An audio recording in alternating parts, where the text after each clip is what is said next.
사랑의 노래 드리네. 나의 구주 예수님께 주 행하신 일 감사해. 내 사랑하는 귀하신 예수, 주님께서 나를 부르셨네. 주의 소유 삼으셨네. 주의 사랑의 품에, 주의 사랑의 품에, 아버지 품에, 주의 사랑의 품에, 내 아버지 주의 사랑의 품에, 잠잠하게 주님 곁에, 잠잠하게 주님 곁에, 잠잠하게 주님 날 붙드소서, 날 붙드소서.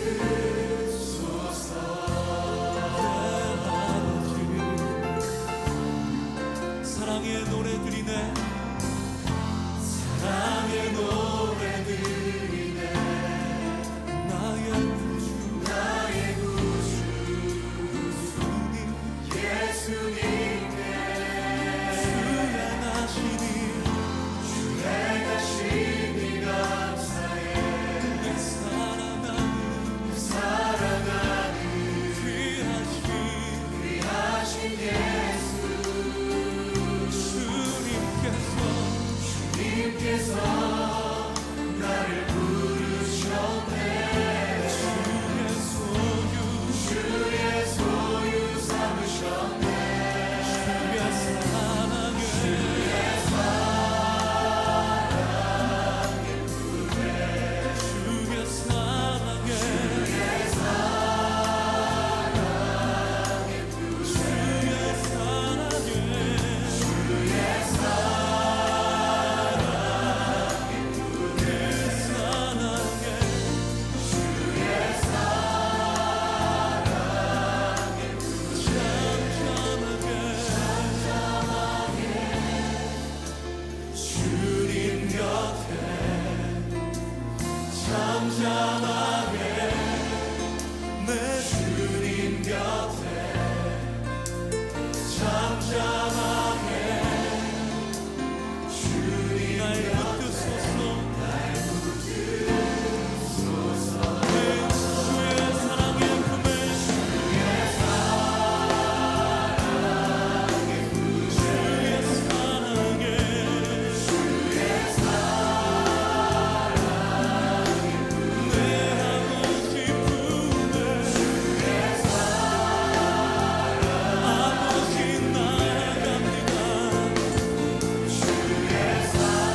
찬양합니다.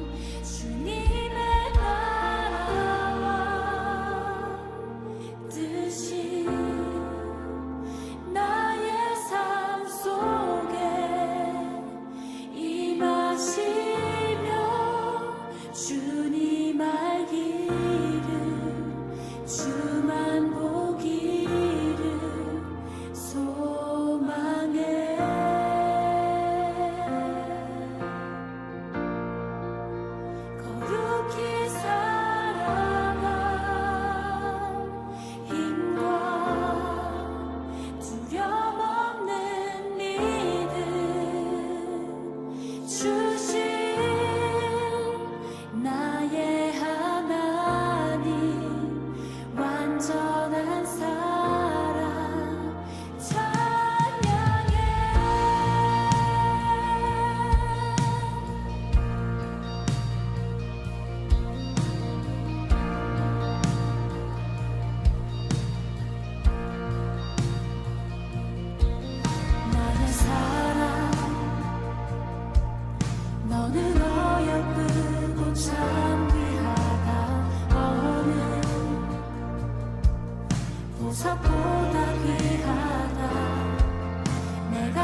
are good, you are faithful. 위대하심 좋으심 신실한 주. Eres grande, eres fiel, eres bueno. 위대하심 좋으심 하나님. 아멘.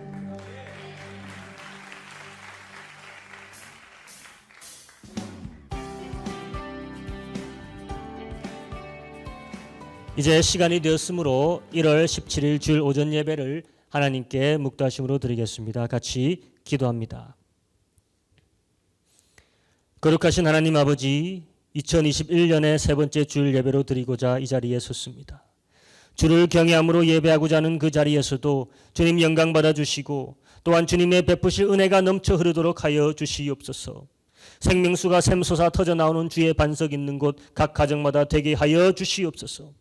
우리 사랑하는 성도들의 가정에서 예배 소리가 아름답게 하늘까지 울려 퍼지게 하옵시고 그 소리로 인하여 그 가정의 근심과 걱정 어려움은 주님이 모두 물리쳐 주시고 넘치는 축복으로 부어 주시옵소서. 이 시간 우리 모두를 주 예수의 이름으로 하나로 묶어 주시고 신령과 진정으로 하나 되어 하나님께 영광만 되는 시간 되게 성령님 도와 주시옵소서. 귀하신 예수님의 이름 받들어 기도드립니다. 아멘. 찬양 내 눈 주의 영광을 보내.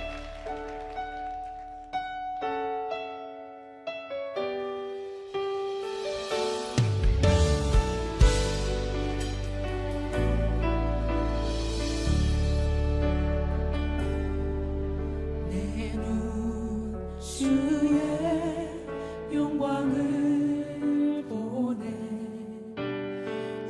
우리 가운데 계신 주님 그 빛난 영광 온 하늘 덮고 그 찬송 온 땅 가득해.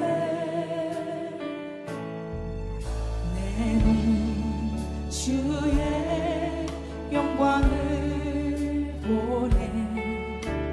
찬송 가운데 서신 주님의 얼굴을 온 세상 향하네. 권능의 발을 드셨네. 주의 영광 이곳에 가득해. 우린 손에 주님과 함께 찬양하며 우리는 전진하리. 모든 열방 주 볼 때까지. 내 눈 주의 영광을 보내. 내 눈 주의 영광을 보내.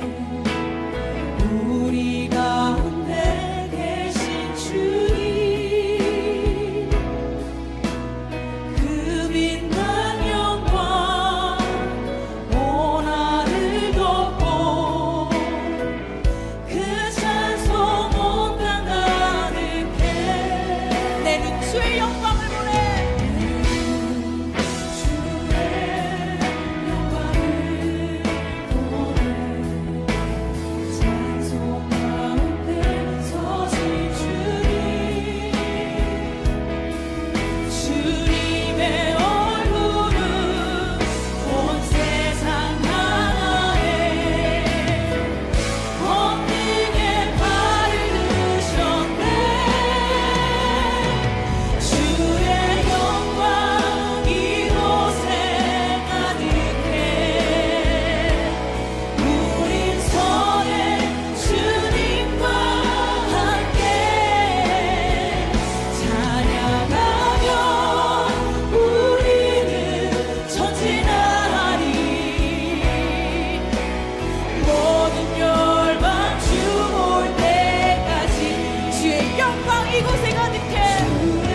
땅 위에 오신 하나님의 본체, 땅 위에 오신 하나님의 본체 십자가에 달리사 우리 죄 사하셨네. 하나님이 그를 지극히 높여 모든 이름 위에 뛰어난 이름을 주사 우리 예수 이름 앞에 절하고 모든 입이 주를 시인해 영광 중에 오실 주 보리라. 선포해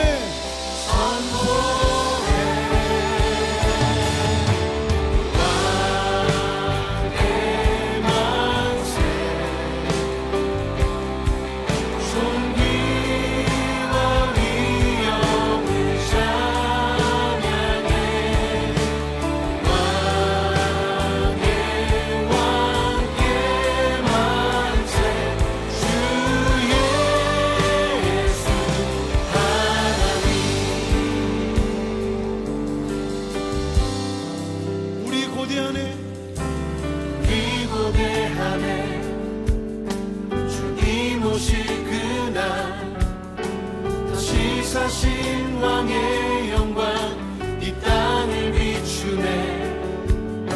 사단의 권세는 주 앞에 무너져 생명과 진리의 주 권세 가장 높도다. 우리 예수 이름 앞에 절하고 모든 입이 주를 시인해 영광 중에 오실 주를 보리라. 선포해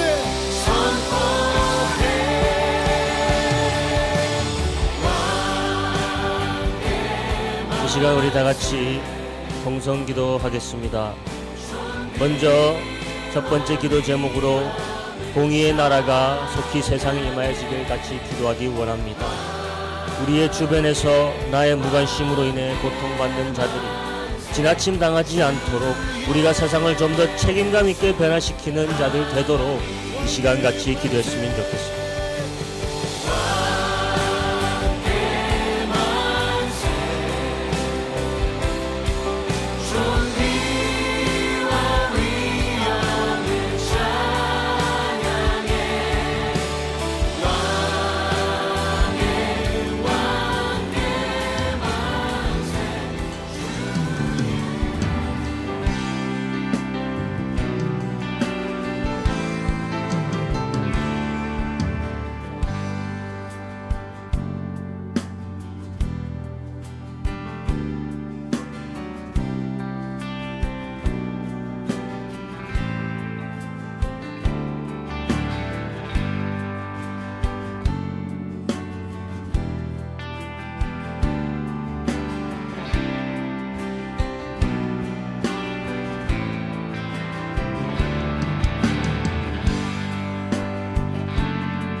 두 번째, 우리나라와 우리 동포 북한을 위해 기도합니다. 잘려진 나라 하나님의 뜻 안에서 은혜 안에서 붙어지도록 하나 되도록 대한민국 세계에서 살기 좋은 나라, 그래도 의가 넘치고 사람의 생명이 존중함 받는 나라 되게 기도합시다. 물질에 노예되지 않는 나라 되게, 자유를 빼앗기지 않는 나라 되게 같이 이 시간 기도합니다.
세 번째, 우리 교회와 가정을 위해 기도합니다. 2021년의 교회 표어처럼 은혜의 해를 맞이하는 해, 하나님이 부어주시는 크신 은혜를 이 교회와 가정과 우리의 일터에서 받을 수 있는 기다림과 목마름이 내 안에 있도록 우리 시간 같이 기도하겠습니다.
마지막으로 말씀을 위해 같이 기도합니다.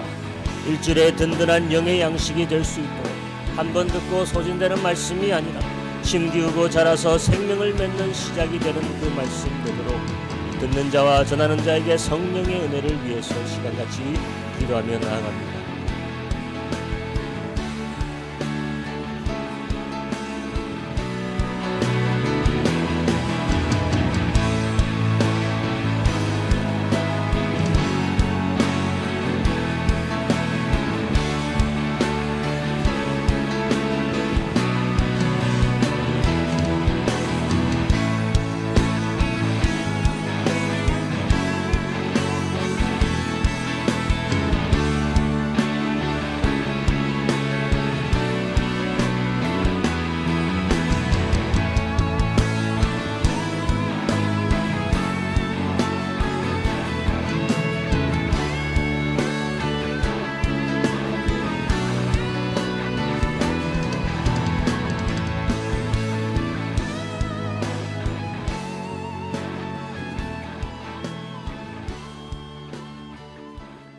기도하겠습니다. 하나님 아버지, 2021년 세 번째 주일로 드리는 우리 성도들의 가정, 부족한 것이 없게 하시고 그들이 있는 곳이 예배의 현장이요 하나님의 보좌와 연결되는 곳 되게 하여 주시옵소서. 2021년 어떤 풍파와 시련 속에서도 흔들리지 않는 깊은 뿌리가 내리게 하여 주시고 위로는 하늘의 만나를, 아래로는 각종 무성한 과실들을 누리는 해 되게 하여 주시옵소서. 믿음으로 드리는 그들의 물질과 기도와 시간이 모두 주의 나라 복음 위에 쓰여지게 하여 주시고 주께서 그들의 노고를 갚아 주시옵소서. 주님, 이제 말씀 받기 원합니다. 교만했던 마음 다시 낮아지게 하시고 둔했던 마음이 민첩하게 하여 주시사 주의 말씀 들리도록 성령님 도와주시옵소서. 예수님의 귀하신 이름으로 기도합니다. 아멘.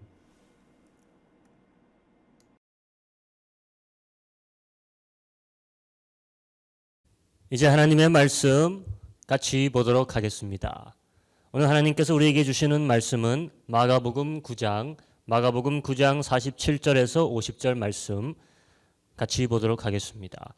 마가복음 9장을 전체 커버하겠지만은 47절에서 50절만 같이 교독하도록 하겠습니다. 오늘 말씀의 제목은 절여져야 되는 그리스도인, 변화산상의 그리스도인, 이렇게 제목을 가지고 같이 보도록 하겠습니다. 47절, 만일 내 눈이 너를 실족하게 하거든 그것을 빼어내버리라. 한 눈으로 하나님의 왕국에 들어가는 것이 두 눈을 가지고 지옥불 속에 던져지는 것보다 네게 더 나으니. 여러분, 거기서는 그들의 벌레도 죽지 않고 불도 꺼지지 아니하느니라. 이는 사람마다 불로 절여질 것이요 희생물마다 소금으로 절여질 것이기 때문이라. 소금은 좋은 것이로되 만일 소금이 제 짠맛을 잃으면 너희가 무엇으로 그것의 맛을 내리요. 너희 속에 소금을 두고 서로 화목하라 하시니라. 아멘. 할렐루야. 성도님들 참으로 반갑습니다. 한 주 삶 어떠셨는지요? 한 주간 참 많은 일들이 세상에 있었습니다. 우리 삶에도 여러 일들이 있었지만 들리는 소식, 뉴스를 보면 한 주 우울해지는 게 참으로 많았습니다. 여전히 계속 들려오는 코로나 피해 소식들, 변종이 나타났다는 소식, 경제가 참으로 위태롭다는 소식, 아프리카에서는 내전으로 많은 사람이 죽었다는 소식, 아르메니아 사람들이 결국 영토 분쟁 지역에서 고향을 잃고 떠나갔어야 됐다는 소식, 이 모든 소식에서도 특히 우리나라에서 우리는 한 소중한 아이에게 행하여진 양부모의 만행이 계속적으로 드러나는 가운데 마음의 분노가 치밀고 울적해지는 한 주였습니다. 이런 모든 안 좋은 소식을 들여다보면 공통점이 있는데 누군가가 실족되는 소식이라는 것이에요. 그리고 실족되는 사람들이 더 힘이 없고 더 어린 자들일수록 우리의 마음이 더 아프게 됩니다. 주님이 말씀하셨습니다. 실족하게 하는 일이 없을 수는 없으나 실족게 하는 자에게는 화로다. 실족게 하는 일로 인하여 세상의 화로다. 그렇습니다. 실족함이 없을 수는 없습니다. 하지만 실족하게 하는 이 세상과 사람에게는 화가 있다는 것입니다. 실족함 중에서도 가장 중대한 실족함이라는 것은 생명을 잃게 하는 것입니다. 예수님은 한 마리의 실족한 양을 위해 오늘도 나서시고 한 마리의 그 양을 위해서 헤매시는데 반대편에서는 한 마리의 양뿐 아니라 되도록 많은 양을 어떻게 하면 약탈할까, 도적질하여 삼키려 할까 이런 고민하고 있습니다. 이것이 세상입니다. 실족함이란 사실 믿음과 연관되는 단어입니다. 영혼이 실족하는 거죠. 믿음을 잃게 되는 것이고 그리고 믿음을 가지려고 하는데 그 기회마저 잃어버리는 것이 바로 실족해 하는 것이라는 겁니다. 여러분 지금 때처럼 실족해 되는 사람들이 많았을 때가 있었을까요? 지금 때처럼 믿음을 잃고 무리에서 떨어져 나가는 자들이 많았을 때가 있을까요? 또한 지금 때처럼 믿음을 가지기 힘들고 믿음의 기회마저 박탈당하는 때가 이렇게 있었을까요? 이제는 실족해 하는 일이 너무 흔하게 일어나서 우리의 감각이 무뎌질 정도입니다. 오늘 마가복음 9장은 예수님이 하신 말씀 중에서도 가장 무서운 장입니다. 가장 참혹한 장으로 알려진 곳입니다. 왜 그럴 수밖에 없냐? 실족함에 대해서 다루시고 있고 실족하게 하는 것들에 대한 결말과 해답을 제시하고 있기 때문입니다. 오늘 9장 전체 흐름을 보면 두 가지로 분류할 수 있습니다. 예수님이 제자들을 향해서 하시는 가르침과 예수님이 제자들과 함께 겪는 에피소드입니다. 변화산상의 이야기와 귀신을 쫓아내지 못하는 제자들이 바로 이 에피소드의 종류들이고 그 외에는 다 예수님의 가르침입니다. 오늘 실족해하는 일이 많은 이 세상에서 예수님께서 우리에게 말씀하시는 것과 보여주시는 것이 있습니다. 그것이 뭐냐? 그것은 변화입니다. 변화예요. 예수님께서 우리에게 요구하시는 것이 바로 변화입니다. 오늘 이 마가복음 9장은 변화가 필요한 세대, 변화가 필요한 제자들, 변화가 필요한 그리스도인들에 대해서 이야기하는 것입니다. 변화되지 못하고 변화하지 않는 자들을 향해 선포하시는 가르침입니다. 그럼 오늘 말씀을 보면서 어떤 부분이 우리가 변화되어야 하는지, 무엇이 변화를 위해 필요한지 같이 보고 은혜 받기를 원합니다. 첫째, 믿음 없이 그리스도의 사역을 하는 자들에게 변화가 필요하다. 우리 같이 17절에서 18절을 같이 읽도록 하겠습니다. 17절, 무리 중에 하나가 대답하되 선생님, 벙어리 귀신 들린 내 아들을 선생님께 데려왔나이다. 귀신이 어디서든지 저를 잡으면 거꾸러져 거품을 흘리며 이를 갈며 그리고 파리하여 가는지라. 내가 선생의 제자들에게 내어 쫄라 달라 하였으나 저희가 능히 하지 못하더이다. 예수님이 변화산상에 올라갔다 내려왔는데 나머지 제자들은 지금 씨름하고 있습니다. 죽게 된 귀신 들린 그 한 아이를 데려온 아버지의 요구에 귀신에게 막 호통도 쳐보고 예수님의 이름을 불러가며 귀신아 나가라 하는데도 나가지가 않습니다. 여러분, 전에는 제자들이 귀신들을 쫓아낸 적이 있습니다. 전에는 그게 잘 됐습니다. 그런데 지금은 안 돼요. 왜 그럴까요? 한번 19절부터 또 읽어보겠습니다. 19절 대답하여 가라사대 믿음이 없는 세대여 내가 얼마나 너희와 함께 있으며 얼마나 너희를 참으리요 그를 내게로 데려오라 하시매. 자, 예수님이 나무라시고 계십니다. 뭐가 없어서 문제라고 하시죠? 믿음이 없어서, 믿음이 없는 세대, 믿음이 없어서 문제라고 하십니다. 그럼 믿음이 있었으면 될 것이었다는 것이에요. 25절에서 27절 같이 보도록 하겠습니다.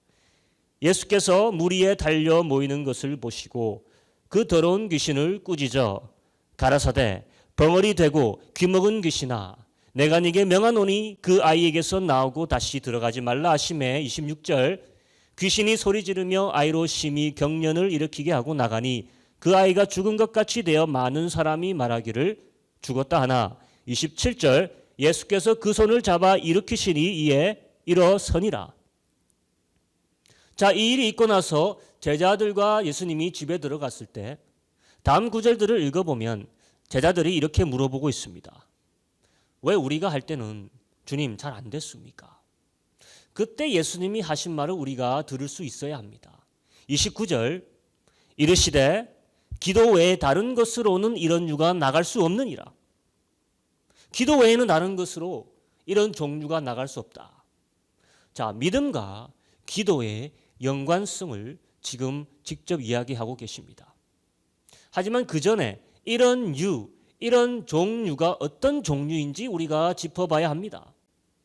이 아이는 어떤 종류의 실족함에 처해 있던 자입니까? 아이의 아버지가 주님께 말했습니다. 어려서부터 귀신이 불에도 던지고 물에도 던져서 그를 죽이고자 했다.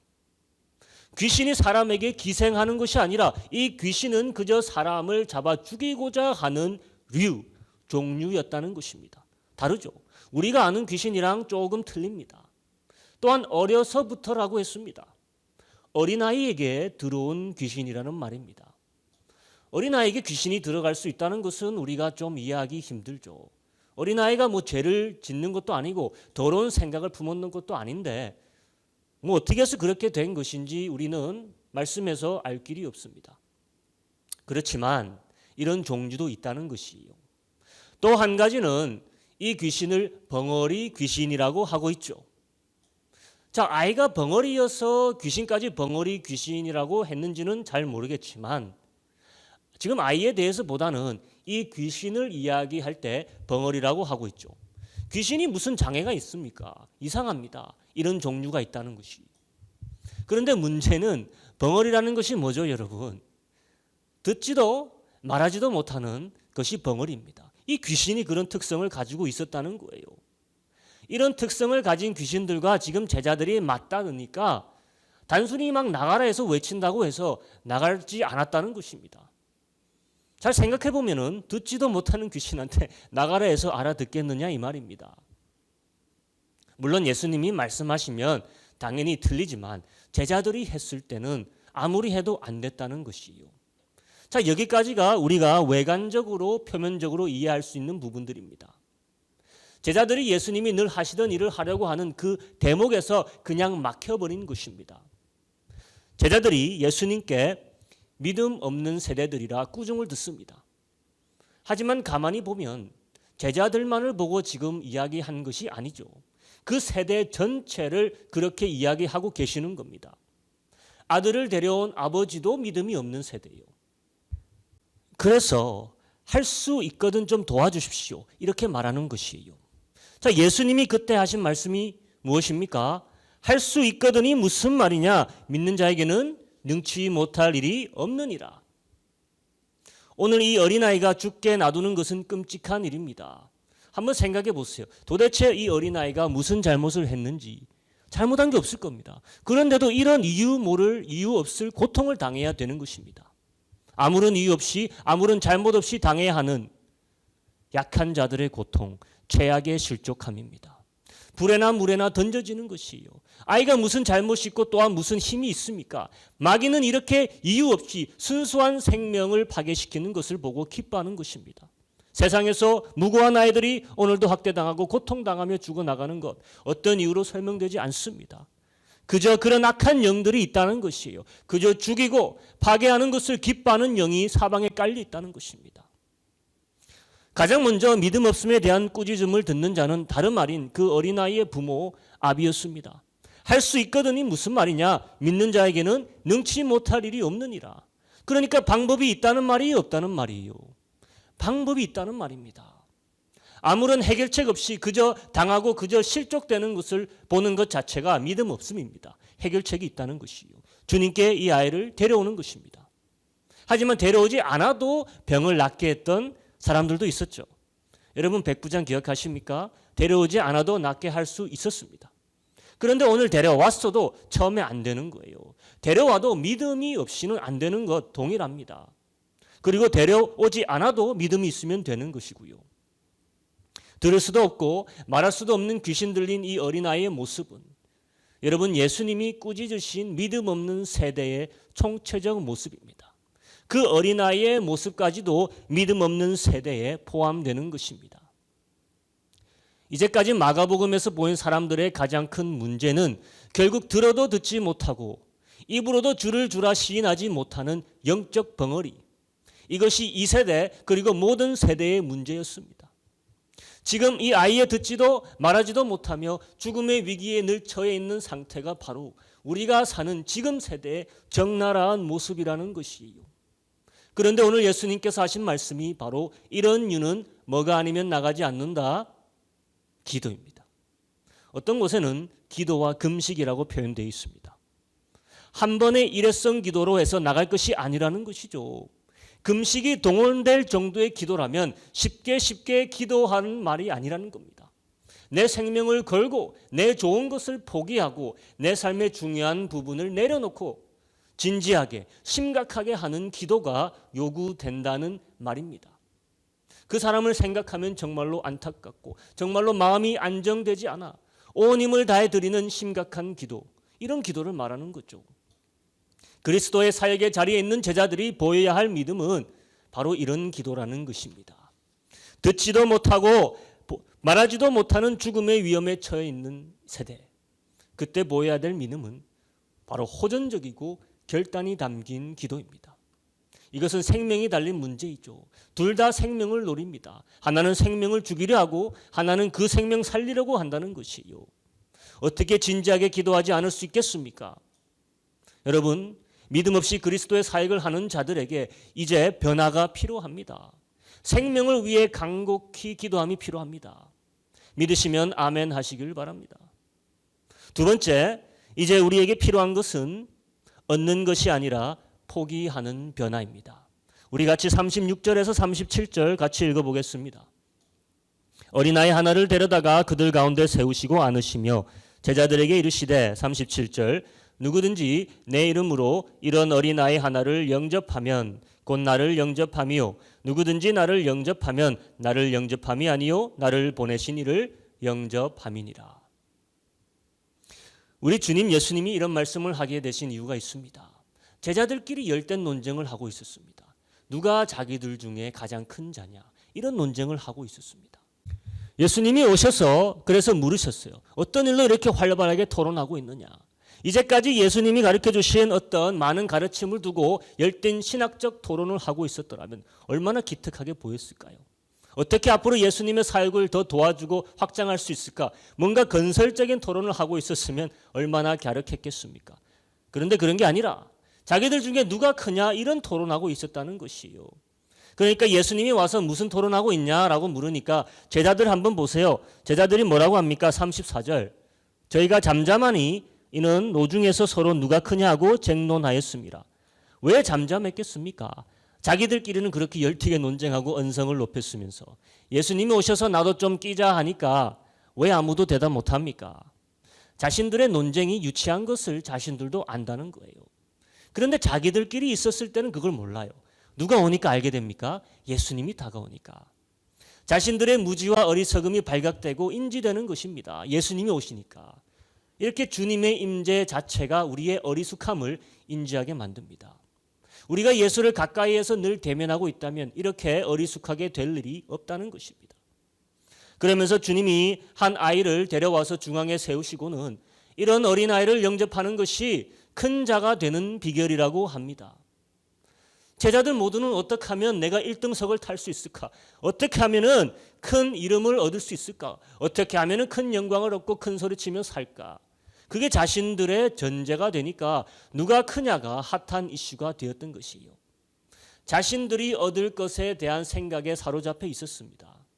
그런데 주님은 너희들이 소자를 대접하는 것을, 너희들이 작은 자를 섬기는 것을 말씀하고 계십니다.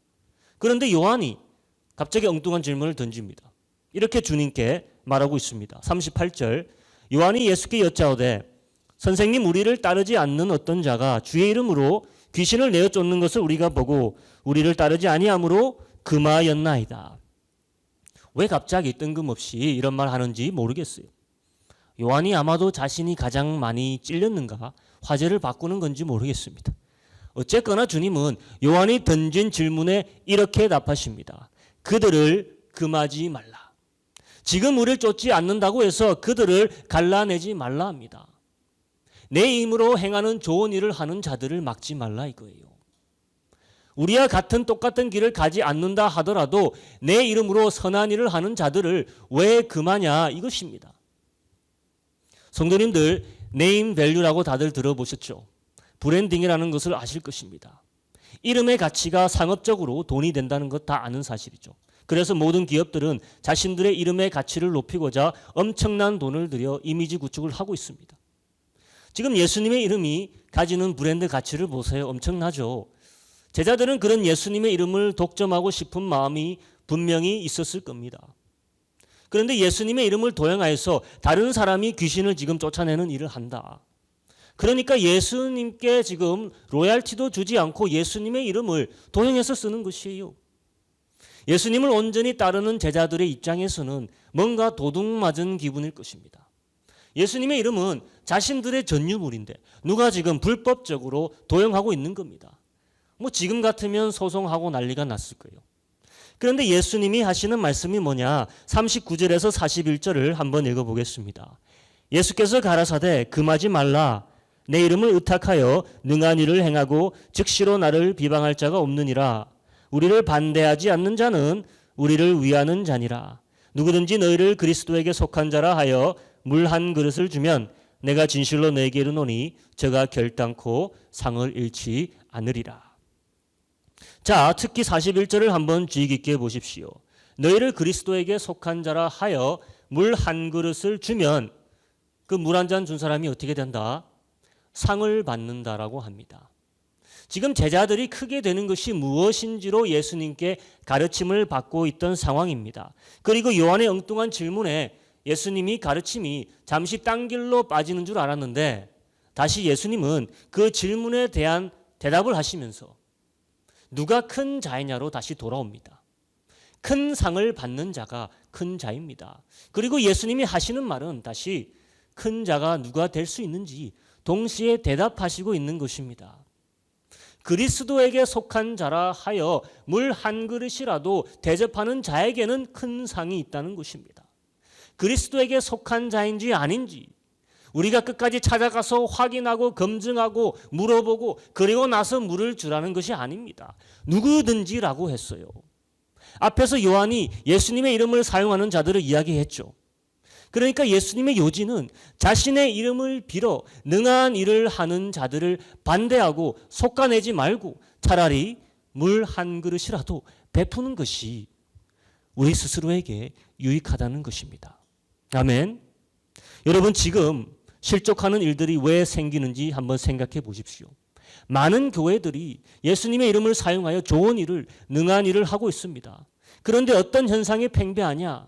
같은 시각과 관점을 가지지 못한 교회들끼리 서로 적대하고 다른 노선을 타며 등을 돌리고 있습니다. 같은 예수님이라는 이름의 깃발 아래 있으면서 누구는 더 타락했고 누구는 더 변질자이고 누구는 회개해야 한다. 우리처럼 돼야 한다. 이런 풍토가 지금 만연한 것입니다. 여러분, 물론 우리가 이단을 갈라내야 하는 줄로 압니다. 그런데 오늘 말씀하시는 것은 갈라내지 말아라는 말씀이 아니라 먼저 우리가 가져야 된다는 마음을, 어떤 마음이 선행돼야 된다는 것을 정해 주시는 것입니다. 예수님의 이름을 가지고 있는 자들에게 베푸는 마음으로 바라보라는 것입니다. 우리의 기준이 너무 각박하다는 것이에요. 우리와 함께하지 않는다고 적대하고 네 편 내 편 나누고 멸시하고 낮게 보는 풍조를 이제는 벗어나라는 것입니다. 우리를 반대하지 않는다로 기준을 완화하고 포용하고 대접하라는 것입니다. 여러분, 실족하는 일이 왜 생깁니까? 편 나누기의 기준이 각박하기 때문이에요. 예수님은 불필요한 실족함이 일어나는 것을 최소화하기 위해 기준을 지금 완화하시는 것입니다. 우리를 반대하지 않으면 나를 즉시로 비방할 자 없느니라. 얼마나 기준이 완화됐습니까? 좀 있다가 비방할지라도 일단은 괜찮다고 해라 이 말입니다. 지금 즉시로 비방하지 않는다면 오케이 하라는 것입니다. 기준을 엄청나게 낮추시는 것이죠. 그리고 그 기준에서부터 너희가 섬긴다라는 것을 훈계하고 계십니다. 그러면서 42절부터 어떤 가르침을 시작하느냐? 바로 성경 전체에서 우리가 아는 가장 혹독하고 무서운 말씀을 하고 계십니다. 같이 가서 보겠습니다. 42절에서 48절 같이 교독하겠습니다.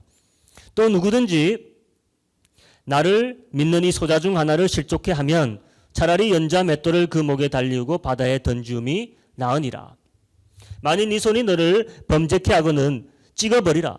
불구자로 영생에 들어가는 것이 두 손을 가지고 지옥 꺼지지 않는 불에 들어가는 것보다 나으니라. 45절 만일 네 발이 너를 범죄케 하거든 찍어버리라. 절뚝발이로 영생에 들어가는 것이 두 발을 가지고 지옥에 던지우는 것보다 나으니라. 47절 만일 내 눈이 너를 범죄케 하거든 빼어버리라.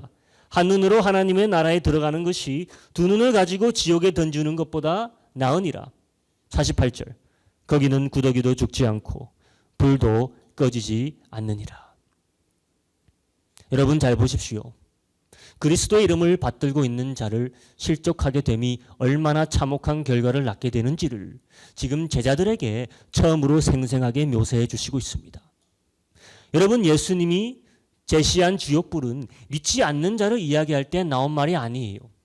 소자를 실족시키는 중대한 과오를 저지르는 배경 속에서 나온 말입니다. 누구든지 나를 믿는 이 소자 중 하나를 실족해 하면 연자맷돌. 여러분, 연자맷돌은 뭡니까? 곡식을 빻는 것이잖아요. 주로 당나귀들이 윗돌을 돌려서 아래에 있는 곡식들을 지지기는 아주 무거운 돌이었습니다. 그 중앙에 커다란 구멍이 있었거든요. 예수님이 그 구멍에 차라리 머리를 집어넣고 바다로 빠지라 이 말씀하시는 겁니다. 물속에 수장되는 것이 낫다는 거예요. 왜죠?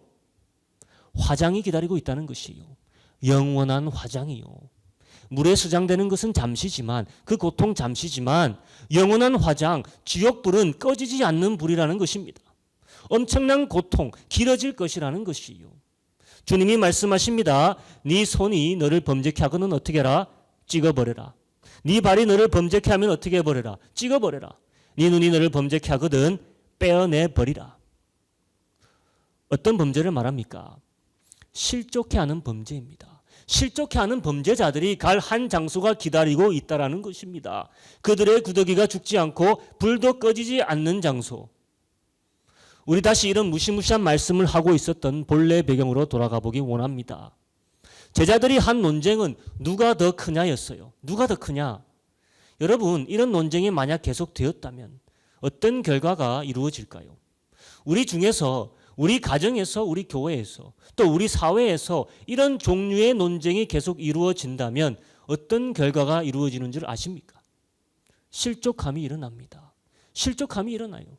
결국 내가 커지게 보이기를 원하는 그런 영이 지배하는 곳에서는 약한 영혼들은 실족하고 마는 것입니다. 지금 다 연결되는 것이에요. 어린 소자가 악한 영에 의해 물에 빠지고 불에 빠져 죽을 뻔한 적이 많았다는 것 다 연결되는 겁니다. 우리 중에 약한 자들은 이런 커지고자 하는 영이 만배한 곳에서 낙오되고 버림받습니다. 실족되는 것이요. 또한 우리 중에 너는 우리와 함께하지 않는 자, 편 가르고 낙오시키는 곳에서 약한 자, 소자가 먼저 실족하는 것입니다. 우리가 더 뛰어나다고 하는 모든 곳에서는 누군가 더 못한 자가 희생당하는 것이라는 것이요. 그런 일이 일어나게 하는 사람은, 조직은, 기관은, 심지어 교회는 주님이 말씀하시기에 어떤 위험에 처해 있다는 것입니까? 바로 화장의 위험이에요. 죽지 않는 구더기와 꺼지지 않는 불이 기다리고 있다 이것입니다. 무섭지 않습니까? 그런데 지금 세상은 안 무서워하는 자들이 넘쳐나고 있습니다. 그래서 안 무서워하는 자들로 인해서 실족하게 되는 자들이 얼마나 많이 생기고 있습니까? 교회 안에서의 파벌과 교인들끼리 섬기지 못함으로 인해 교회 안에서 떨어져 나가는 사람들과 또 교회를 찾아러 오는 사람을 되돌리는 일이 얼마나 흔한 일입니까?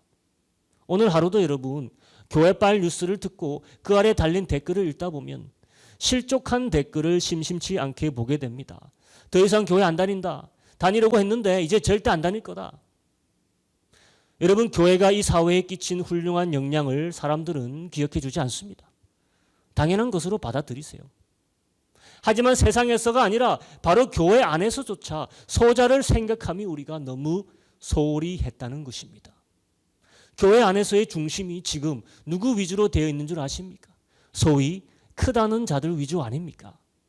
오랜 시간 교회에 헌신하고 소위 말하는 터줏대감들이 교회의 관심이고 교회 운영의 중심이고 교회가 나아가는 방향의 잣대라면 당연히 교회 안에서의 소자는 길을 잃는 것입니다.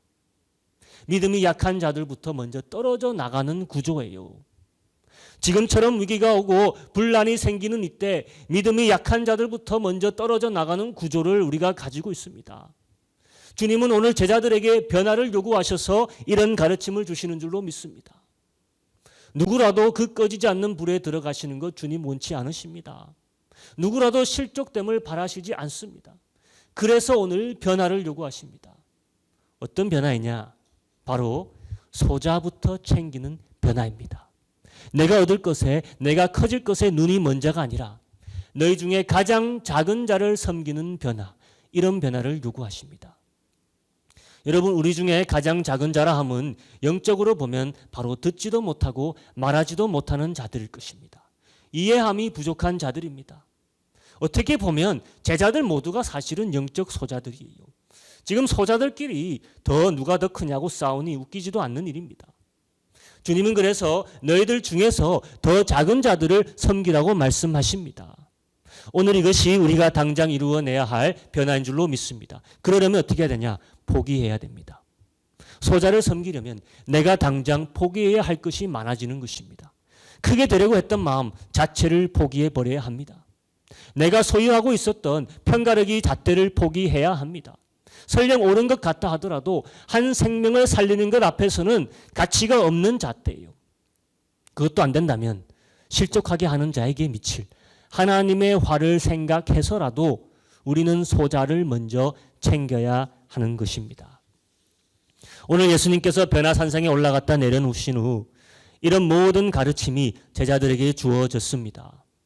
여러분 여기를 기점으로 예수님은 더 이상 군중을 상대하시지 않고 오로지 제자들에게 집중하십니다. 제자들이 참 제자 될 수 있도록 이제부터 집중적으로 훈련하시는 마지막 사역을 여기서부터 시작하시는 거예요. 그 출발점이 바로 변화산상으로 제자들을 데려가셔서 자신이 변하는 모습을 보여주신 겁니다. 이제 한번 그 장면을 좀 보도록 하겠습니다. 9장 2절 4절까지 읽습니다. 엿새 후에 예수께서 베드로와 야고보와 요한을 데리시고 따로 높은 산에 올라가셨더니 저희 앞에서 변형되사 그 옷이 광채가 나며 세상에서 빨래하는 자가 그렇게 희게 할 수 없을 만큼 심히 희어졌더라. 이에 엘리야가 모세와 함께 저에게 나타나 예수로 더불어 말씀하거늘. 엘리야와 모세가 왜 나타났는지 어떤 말씀을 하시고 있는지 여기 마가복음에서는 중요하다라고 안 합니다. 여기서 중요한 것은 예수님의 변화여진 모습입니다. 그 옷이 광채가 나며 세상에서 빨래하는 자가 그렇게 희게 할 수 없을 만큼 심히 희어졌더라. 그리고 그때 하늘에서 소리가 나서 예수님이 성령으로 침례를 받던 그때 임하던 같은 목소리와 같은 말씀이 들렸습니다. 이는 내 사랑하는 아들이니 너희는 저희 말을 들으라 하는지라. 사랑하는 아들, 하나님이 사랑하는 아들을 세상에 보내셨습니다. 그것은 하늘에서 2번이나 확증한 하나님 아버지의 목소리입니다. 그런데 이번에는 제자들에게만 공개된 소리죠. 바로 저의 말을 들으라. 그리고 오늘 변화선상의 예수님이 제자들에게 말씀해 주시는 내용은 오로지 한 가지입니다. 앞으로도 예수님이 제자들에게 계속 이야기하실 것은 오로지 한 가지입니다. 바로 예수님의 고난과 부활입니다. 9절과 12절을 한번 보세요. 저희가 산에서 내려올 때 예수께서 경계하시되 인자가 죽은 자 가운데서 살아날 때까지 본 것을 아무에게도 이르지 말라 하시니 12절 가라사대 엘리야가 과연 먼저 와서 모든 것을 회복하거니와 어찌 인자에 대하여 기록하기를 많은 고난을 받고 멸시를 당하리라 하였느냐. 예수님이 변화산에서 자신의 변화하는 모습을 보인 이유를 이제 같이 생각해 보기 원합니다. 왜 여기서부터 제자들에게 분명히 자신의 고난과 죽음, 부활에 대한 가르침을 분명히 시작하시고 있는지 오늘 본문 구절을 다시 보며 같이 이제 생각해 보기 원합니다. 오늘 본문 말씀 49절, 50절 한번 보도록 하겠습니다. 이는 사람마다 불로 절여질 것이요 희생물마다 소금으로 절여질 것이기 때문이라. 소금은 좋은 것이로되 만일 소금이 제 짠맛을 잃으면 너희가 무엇으로 그것의 맛을 내리요 너희 속에 소금을 두고 서로 화목하라 하시니라.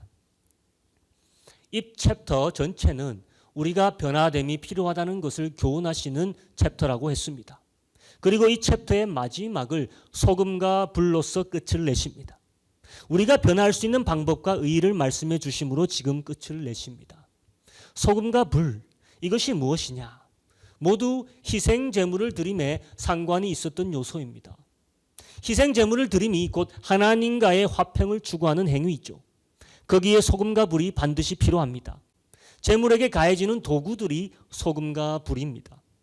여기에 세 가지 종류의 사람들이 있다는 것을 말해주고 있습니다. 저는 마가복음 9장은 킹 제임스 성경을 보는 것이 좋다고 생각합니다. 좀 더 의미가 살아납니다.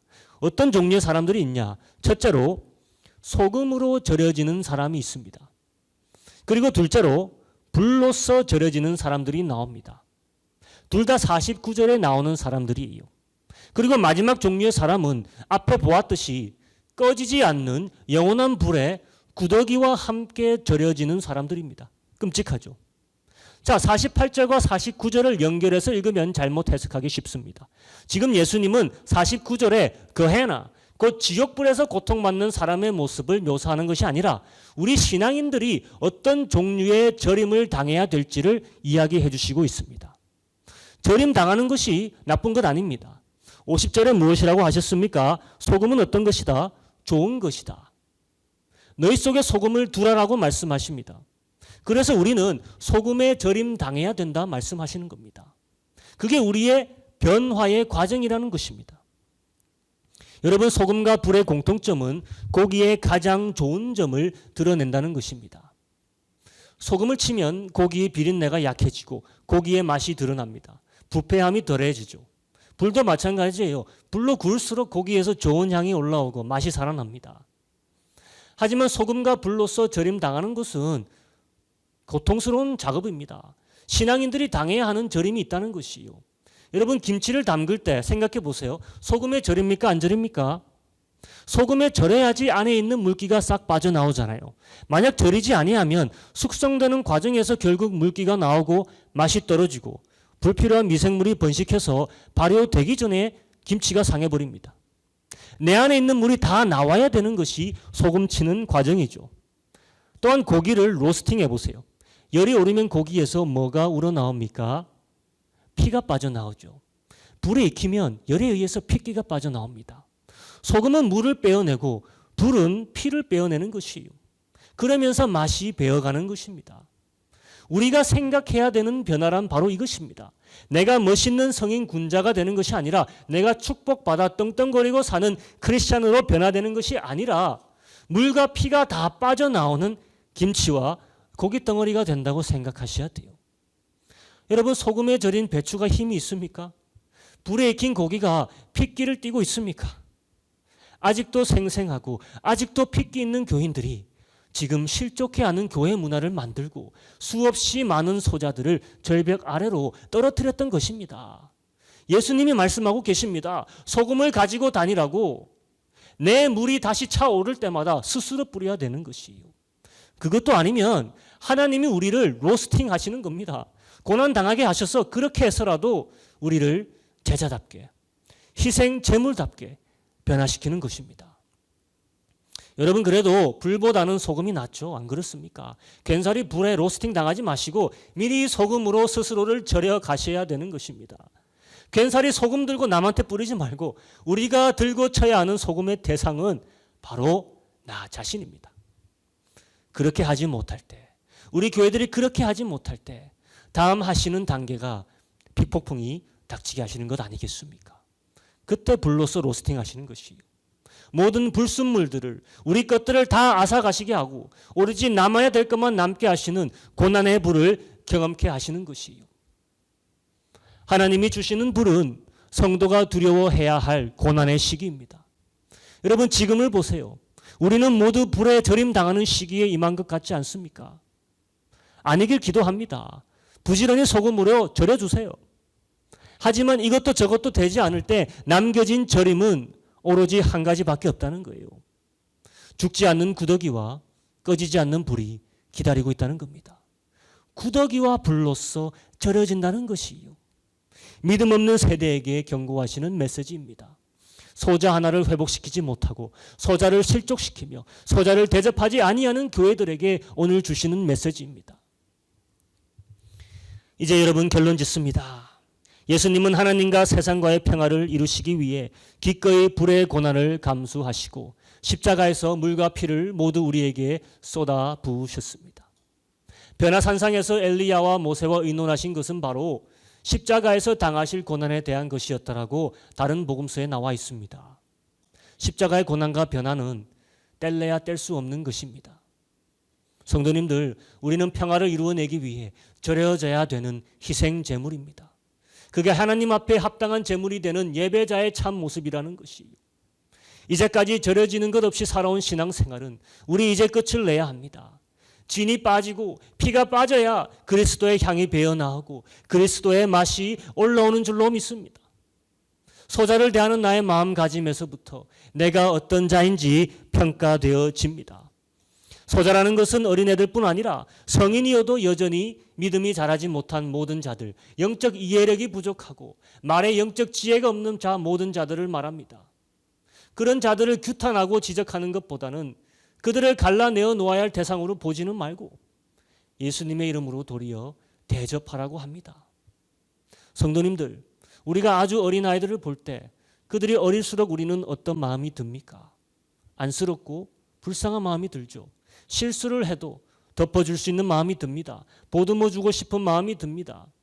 예수님은 제자들을 늘 아이들이라고 소자들이라고 부르셨어요. 그렇게 실수하고 그렇게 알아듣지 못하고 그렇게 도망치고 배신한다 할지라도 예수님이 그들을 바라보신 관점은 늘 사랑이었습니다. 왜냐?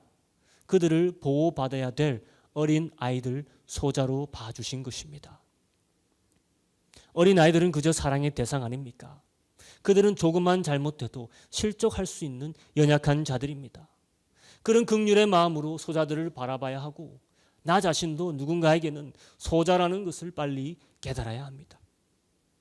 그렇게 할 때 세상에서는 빨 수 없는 흰옷을 바로 우리가 선 이곳에서 입게 될 줄로 믿습니다.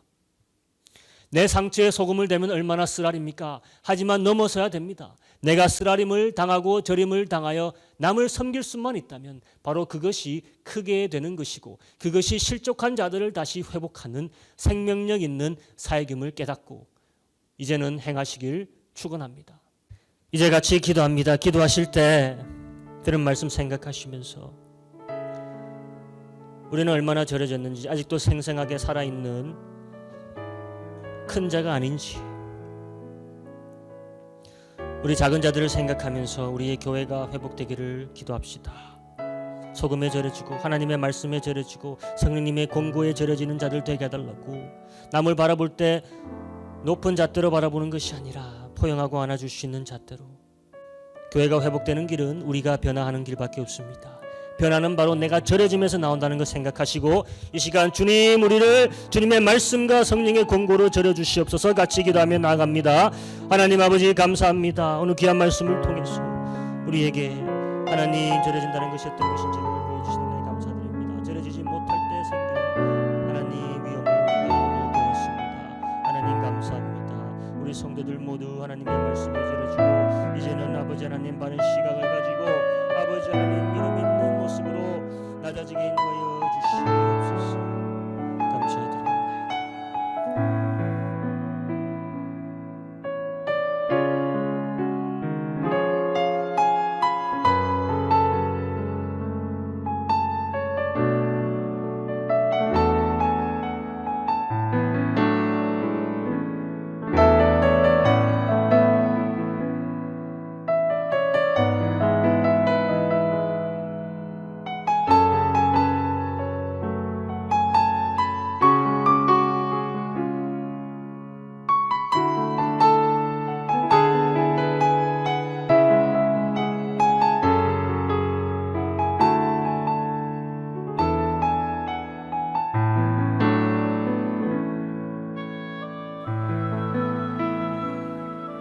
하나님 감사합니다. 우리 사랑하는 성도들에게 귀한 말씀을 주시사 소금에 절여지고 불에 절여진다는 것이 어떤 것인지를 배웠습니다. 하나님 아버지, 높은 자리에 가지 않게 인도해 주시고 늘 소자의 마음으로 연약하여 줘서 하나님 앞에 서 있기를 원합니다. 주님, 다른 사람을 바라보는 우리의 마음도 유해지기 원합니다. 아버지, 그들을 소자로 바라보게 인도해 주시고 그들을 대접하고 그들을 대접하기 위해 내가 낮아지는 모습으로 찾아갈 수 있게 인도하여 주시옵소서. 주님, 내 안에 있는 모든 물순물이 주님의 말씀의 소금과 성령의 권고의 소금으로 다 내어지길 원합니다. 주님의 주시는 고난의 불로서 아버지 하나님 필요하시다면 모든 찢기들이 다 씻어져 나가기를 원합니다. 태워져 나가기를 원합니다. 주님 도와주시옵소서. 아버지, 우리 교회들이 회복되어야 될 줄로 믿습니다. 주님, 우리들 안에 있는 모든 불순물들과 찢기들이 이 기회에 모두 싹 사라지게 인도하여 주시옵소서. 우리 삶에서 하나님 아버지 영광 받으시기 원합니다. 아버지, 베나 선생에서 예수님께서 희게 완전히 변하셨던 것처럼 우리의 삶 자체가 정말로 희게 변할 수 있도록, 때가 없는 모습으로 변할 수 있도록 도와주시옵소서. 감사드리오며 예수님 이름으로 기도드립니다. 아멘. 우리 이제 찬양 주의 말씀 받은 그날 같이 부르시겠습니다.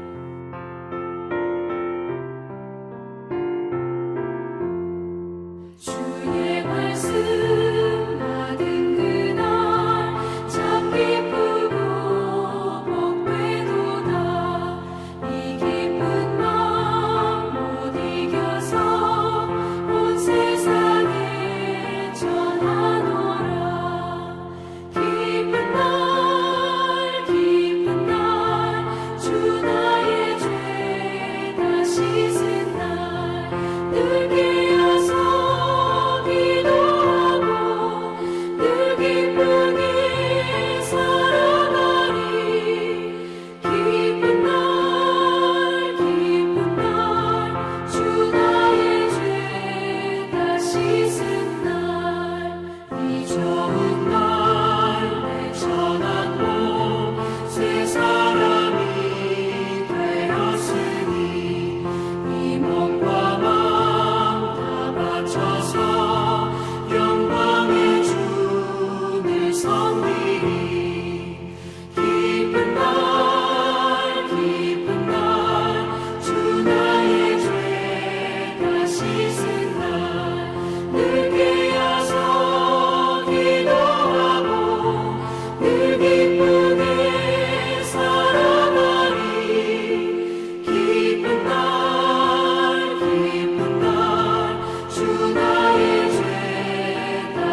마지막 찬양 부르신 곳에서 부르시고 축도하겠습니다.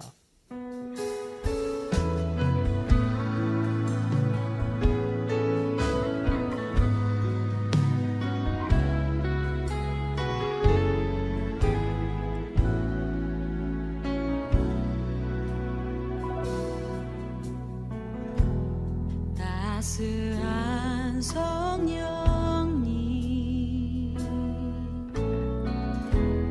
마음으로 보내 내 몸을 감싸며 주어지는 평안한 만족감을 느끼네.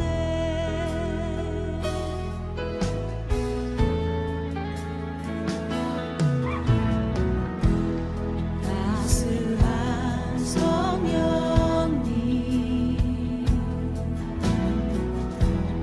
마음으로 보내 내 몸을 감싸며 주어지는 평안한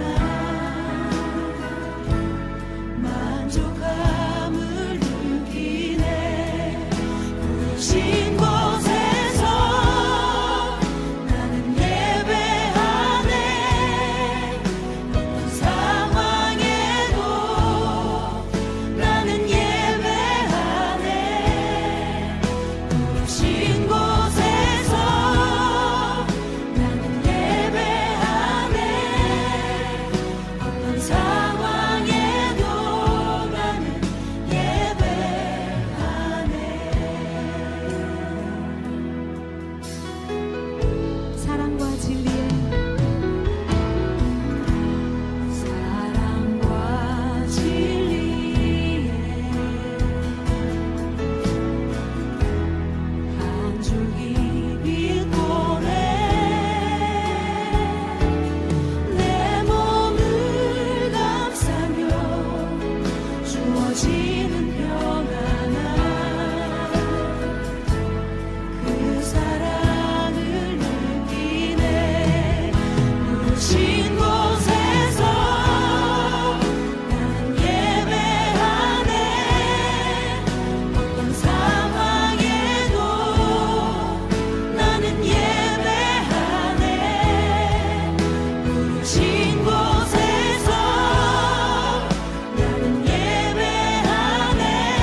이제 우리 축도하겠습니다. 하나님 사랑하는 성도들, 삶의 변화, 산상의 변화가 있게 되기를 원합니다. 우리가 기다리는 변화는 주님 오실 때, 들림받을 때 사망을 벗어던지고 영생을 입는 변화지만, 여기서 우리가 추구해야 될 변화는 주의 말씀에 절여지고 또 절여지는 것인 줄로 믿습니다. 성령의 은혜에 절여지게 하시고 성령님의 공고하심에 절여지게 하시고 고난을 통해서라도 하나님이 보시기에 합당한 화평의 제물로 드려지게 하여 주시옵소서. 우리 중에 약한 자, 소자들을 섬기는 큰 자의 마음 허락하여 주시고 나물 십살이 갈라내기보다 껴안고 수용해 주는 자들 되게 하여 주시옵소서.